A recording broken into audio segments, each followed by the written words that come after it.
Om Swastiastu. Assalamualaikum warahmatullahi wabarakatuh. Shalom, namo buddhaya, dan salam sejahtera untuk kita semua. Kami di sini dari kelompok 8 mata kuliah Kebang Sentralan akan membahas materi mengenai arsitektur perbankan Indonesia. Sebelum lanjut memaparkan materi, izinkan kami memperkenalkan diri. Perkenalkan, saya Niko Mekna Putri dengan nomor NIM akhir 031 absen 3. Baik, perkenalkan nama saya Nilo Gede Ayu Sri Mahayoni dengan NIM akhir 228 absen 21. Adapun beberapa bahasan yang akan kami bawakan pada kesempatan kali ini, yaitu yang pertama terkait dengan arsitektur perbankan Indonesia, kemudian yang kedua struktur perbankan, yang ketiga pengaturan perbankan, yang keempat pengawasan perbankan, kemudian yang kelima manajemen perbankan, yang keenam infrastruktur perbankan, dan yang terakhir perlindungan nasabah. Untuk materi yang pertama yaitu terkait arsitektur perbankan Indonesia. Nah, arsitektur perbankan Indonesia atau API adalah kerangka dasar dalam mengembangkan sistem perbankan di Indonesia yang bersifat secara menyeluruh untuk rentang waktu 5-10 tahun ke depan.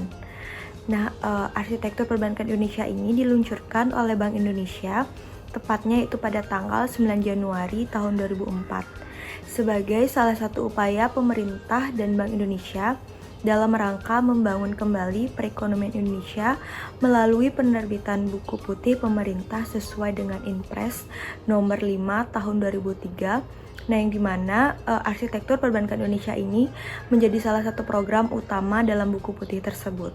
Kemudian terdapat 6 pilar dalam arsitektur perbankan Indonesia, yaitu dalam visi arsitektur perbankan Indonesia, yaitu menciptakan sistem perbankan yang sehat, kuat, dan efisien guna menciptakan kestabilan sistem keuangan nasional dalam rangka mendorong pertumbuhan ekonomi nasional. Nah, untuk menciptakan visi tersebut, maka ditetapkan 6 pilar arsitektur perbankan Indonesia, yang dimana pada pilar pertama yaitu menciptakan perbankan yang sehat, pada pilar kedua yaitu menciptakan pengaturan sistem pengaturan yang efektif, kemudian yang ketiga pada pilar ketiga menciptakan sistem pengawasan yang independen dan efektif, pada pilar keempat menciptakan industri perbankan yang kuat, pada pilar kelima, infrastruktur pendukung yang mencukupi, dan yang terakhir pada pilar keenam, menciptakan perlindungan konsumen atau perlindungan nasabah. Selanjutnya, terdapat tantangan ke depan yang akan dihadapi oleh arsitektur perbankan Indonesia ini, yaitu yang pertama, pertumbuhan kredit perbankan yang masih rendah, kemudian yang kedua, struktur perbankan yang belum optimal, kemudian yang ketiga, pemenuhan kebutuhan layanan perbankan yang masih kurang, keempat, pengawasan perbankan yang masih perlu ditingkatkan, kelima, kapasibilitas perbankan yang masih rendah, kemudian yang keenam, profitabilitas dan efisiensi bank yang tidak mampu bertahan, kemudian yang keenam, perlindungan nasabah yang masih harus ditingkatkan, dan yang terakhir, perkembangan teknologi informasi. Materi selanjutnya yaitu terkait struktur perbankan. Nah, belum optimalnya struktur perbankan di Indonesia ditandai oleh terkonsentrasinya struktur perbankan hanya pada 11 bank besar yang dimana menguasai 75% aset perbankan Indonesia. Nah, namun demikian, bank-bank kecil dalam hal ini perlu mendapat perhatian karena selain jumlahnya relatif banyak, bank-bank kecil tersebut juga memiliki cakupan usaha yang relatif sama dengan bank-bank besar. Hal ini juga merupakan persoalan tersendiri terhadap struktur perbankan karena dapat menimbulkan konflik kepentingan yang akan mengganggu efisien pasar. Nah, terdapat program penguatan struktur perbankan nasional yang dimana untuk menciptakan struktur perbankan domestik yang sehat yang mampu memenuhi kebutuhan masyarakat dan mendorong pembangunan ekonomi nasional yang berkesinambungan. Adapun tahapan program penguatan struktur perbankan ini pada kegiatan pilar pertama, yaitu yang pertama memperkuat permodalan bank, kemudian yang kedua memperkuat daya saing dan kelembagaan BPR dan BPRS, kemudian yang ketiga meningkatkan akses kredit dan pembiayaan UMKM. Materi selanjutnya terkait pengaturan perbankan. Untuk mencapai pertumbuhan ekonomi yang cukup tinggi dalam waktu 5 tahun ke depan, diperlukan pertumbuhan kredit perbankan yang cukup besar.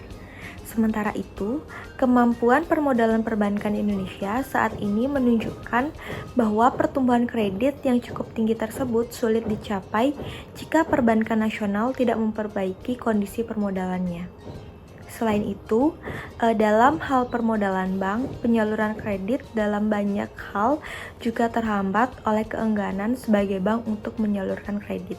Selanjutnya, terdapat program peningkatan kualitas pengaturan perbankan, yaitu menciptakan sistem perbankan dan pengawasan bank yang efektif dan mengacu pada standar internasional. Adapun tahapan program peningkatan kualitas pengaturan perbankan, yang dimana pada kegiatan pilar kedua, yang pertama yaitu menformalkan proses sindikasi dalam membuat kebijakan perbankan. Kemudian yang kedua, implementasi secara bertahap internasional best practice. Materi selanjutnya itu terkait pengawasan perbankan. Pengawasan bank juga merupakan bidang yang memerlukan peningkatan dan penyempurnaan. Nah, hal ini disebabkan karena masih terdapatnya beberapa prinsip-prinsip prudensial yang masih belum diterapkan secara baik, koordinasi pengawasan yang masih perlu ditingkatkan, kemampuan sumber daya manusia pengawasan yang belum optimal, dan pelaksanaan hukum pengawasan yang belum efektif.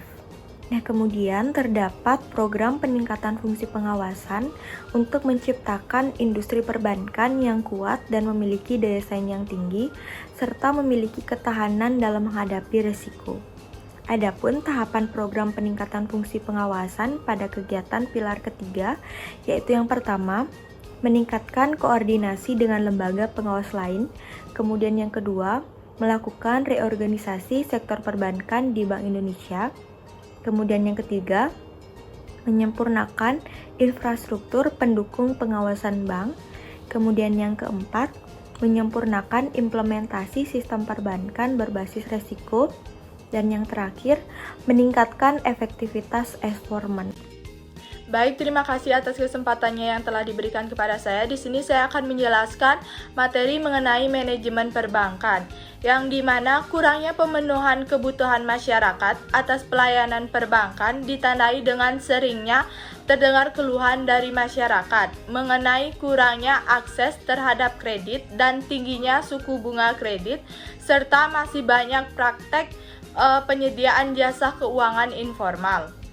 Pandangan masyarakat semacam ini cukup beralasan dikarenakan walaupun kredit koperasi dan UKM sudah mulai tumbuh, tingkat penetrasi kredit masih relatif rendah. Hal tersebut semakin penting mengingat masyarakat pengguna jasa keuangan khususnya perbankan semakin menuntut kualitas pelayanan dan akses perbankan yang semakin tinggi. Baik, untuk selanjutnya yaitu adapun program peningkatan kualitas manajemen dan operasional perbankan, yang dimana mempunyai tujuan yaitu menciptakan good corporate governance dalam rangka memperkuat kondisi internal perbankan nasional. Nah, adapun tahapan program peningkatan kualitas manajemen dan operasional perbankan dalam kegiatan pilar 4, yang dimana yang pertama yaitu menciptakan good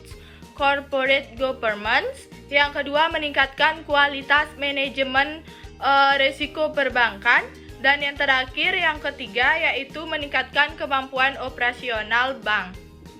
Baik, untuk materi selanjutnya yaitu mengenai infrastruktur perbankan, yang dimana kemajuan teknologi informasi ikut menambah tantangan yang dihadapi oleh perbankan. Nah, perkembangan teknologi informasi menyebabkan makin pesatnya perkembangan jenis dan kompleksitas produk dan jasa bank, sehingga risiko-risiko yang muncul menjadi lebih besar dan bervariasi. Selanjutnya yaitu mengenai program pengembangan infrastruktur perbankan, yang dimana memiliki tujuan yaitu mewujudkan infrastruktur yang lengkap untuk mendukung terciptanya perbankan yang sehat. Nah, di mana selain itu adapun tahapan program pengembangan infrastruktur perbankan.